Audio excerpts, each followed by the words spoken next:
It's Mon Mothma's HoloNet. We're just posting on it. Welcome back to Mothma News and our 50-day countdown to Andor Season 2. Today's day 42. I'm going to be recording 3 videos today so that, you know, you have something for today, Monday, and Tuesday. Because tomorrow I fly to Japan. And I'm going to be arriving on Tuesday. And I don't know if I'm going to want to record. So I'm going to be scheduling the videos to be posted. Yeah, so today's day 42. We are fast approaching the finale of this series, which will then bring about Andor Season 2. And today we're talking about the final, arc of the first season, which is Episode 11, Daughter of Ferrix, and Episode 12, Rix Road. Yeah, so I really like these 2 episodes. They're very well put together. And I think that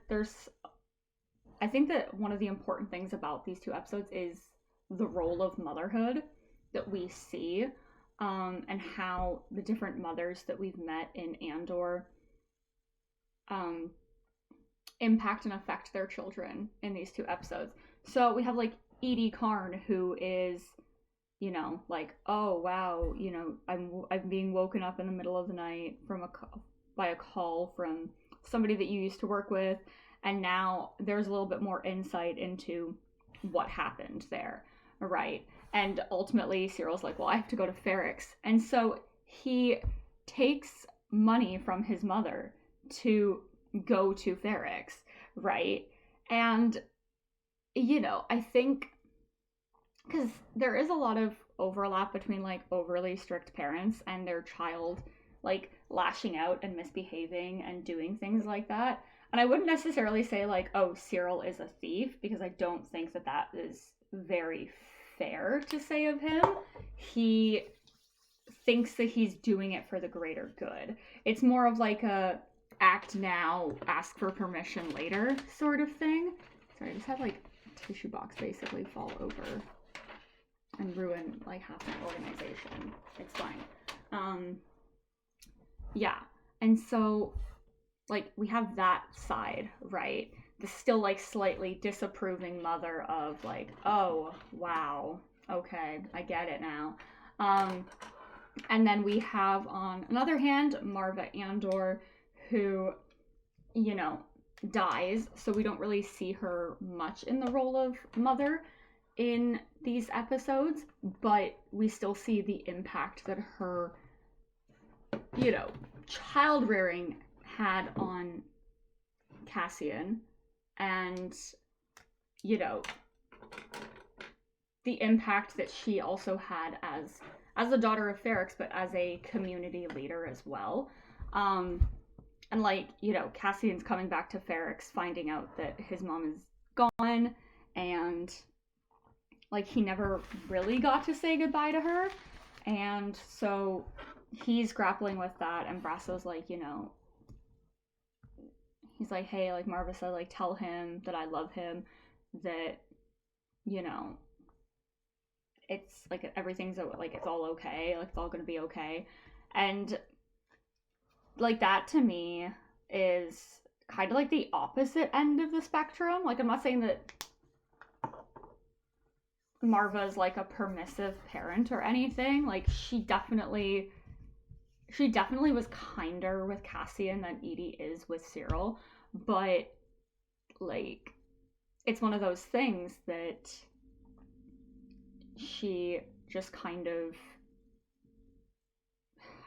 she definitely wanted to raise Cassian. And I'm not saying that Edie didn't want to raise Cyril, but she's been going through it with Cyril and with the relationship that she no longer has with Cyril's father.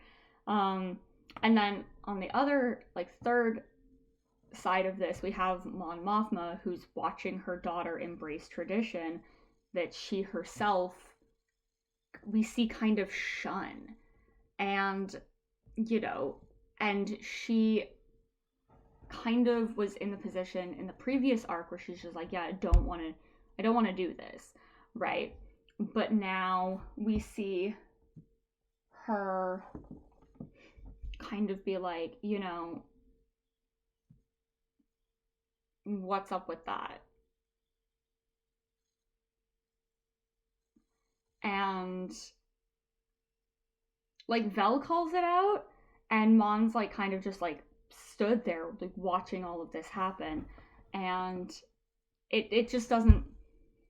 I zoned out for a minute because I'm just thinking about season 2 with the way that this is all going to go down. And so,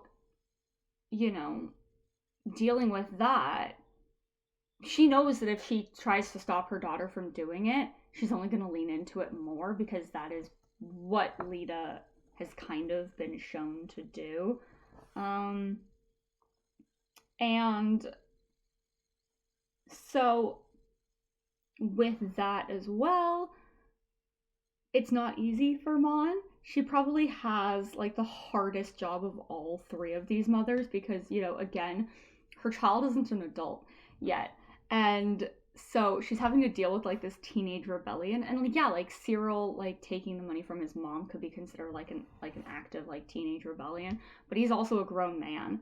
And so yeah, like motherhood in this arc and this show in general is really interesting. I love the way that we learn about Marva's death, because we learn it like we see it through like teary eyes, and then it turns out to be B2 just shaking, and like shaking so hard that tea is spilling on him and it's clouding. And when I first saw that, I was like, you have to be kidding me. That's insanely genius, right? Also, like, these 2 episodes really tie the whole season together. We get some level of closure on Ferrix and the Ferrix arc. Mon's money troubles are solved or on the road to being solved. We go back to the place where it began, which is essentially Ferrix, and spend a lot of time there like we did in the first arc. And it also does a fabulous job, I think, of setting up the second season, even though we're going to see a time jump for everybody. Like, most of these characters are primed for the next step on their character arc, right? And while we don't necessarily leave the season with an overall feeling of hope, it's like, and it's kind of like one that's more of dread, which is amplified by us seeing what they were building on Narkina 5, which is components for the Death Star. Like, you still have that glimmer of hope, right? Because Bix Brasso and B2 and Wilmon Pack are off Ferrix. Cassian's with Luthen, and they seem to be on the same page, and Cassian's like ready to like become a rebel and all of these things. But then you also have like that sense of dread from like Mon's story, right? So I think that is really interesting as well, because we know in the end that these heroes are going to persevere, but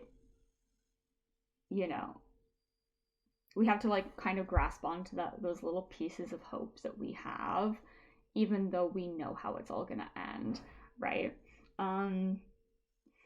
Also, like, I don't know if we're going to see Ferrix again. I don't think that we will.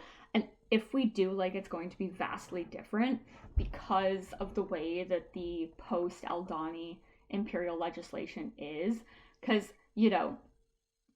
funeral customs and funeral rites and things like that are a part of your culture. They're like a local custom, right? And we know that in the wake of Aldhani, the Empire was like, actually, if you guys are using that if you're using your local customs or traditions to harbor rebellion and to like cover up acts of rebellion, we're gonna not tolerate that anymore. You're not gonna be allowed to do that anymore. So in the wake of that, like, I wonder, like, if we do get to see Ferrix again, how that's going to look. And yeah, so that's terrifying to think about. And I only realized that, like, Like, I don't know, maybe people were realizing it a lot sooner, but I only realized that like mid 2024 when I was rewatching Andor for like the eighth time or something. And I was like, wait a minute, hold the phone. That's terrifying.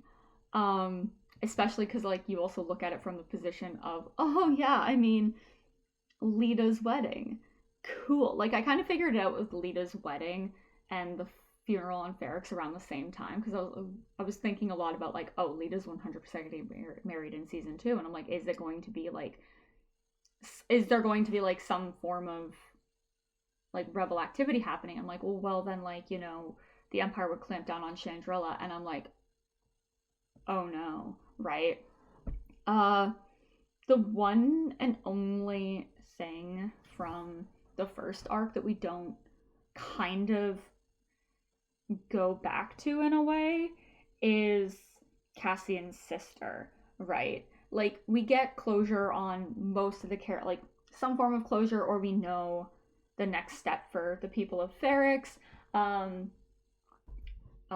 like Cassian once again like leaving Ferrix with Luthen to go and do rebel shit, you know.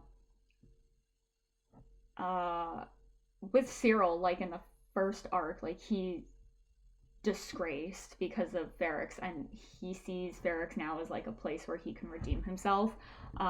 So maybe his actions with Dedra will lead to that, because he did kind of like save her. But yeah, like Cassian's sister is one of the few things that we don't have wrapped up, and I don't know if they're going to pursue it or if it's going to be a thing about how sometimes a question just remains unanswered, and sometimes you lose somebody and you never get that closure. And either way, I trust them, and I know it's going to be interesting either way. But overall, episodes are just absolutely brilliant, and they had me on the edge of my bed and then the edge of my seat every time I watch them. And I do plan on discussing not only these episodes but all of Andor again, like further down the line. I have a summer project that I'm working on that I hope to get underway once I return from Japan, so that I can, work with all of that, and figure out my posting schedule and my content calendar for the summer, or at least like start drafting it and then be like, oh, I have like room to do other things. Yeah, but thank you so much. As always, you can find me at Bejeweled Mothma and Mothma Updates on social media. My panel is getting closer and closer. It's looking at me. And that's next Friday. Well, the very next Friday from now, the 18th of April, from 4 to 5 on the fan stage at Star Wars Celebration in Japan.